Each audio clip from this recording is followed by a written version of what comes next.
अहम खबर आ गई।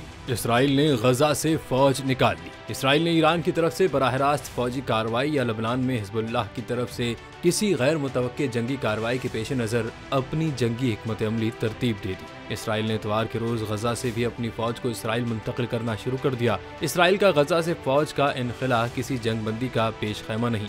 वज़ीर आज़म नेतन्याहू ने इतवार के रोज कहा कि वो जंग में कामयाबी से एक कदम दूर हैं, जंग बंद नहीं करेंगे। इसराइल के वज़ीर दिफा योव गैलेंट ने कहा है कि इसराइली फौजी जिन्होंने इतवार को गजा से इनखला किया, ऐसा मुस्तकबिल की कार्रवाइयों की तैयारी के लिए किया है।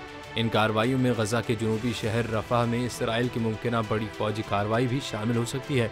7 अक्टूबर को इसराइल पर हमास के हमलों के बाद से जारी जंग में गजा पर इसराइली हमलों में अब तक 33,175 फ़लस्तीनी मारे जा चुके हैं और 75,886 जख्मी हो चुके हैं।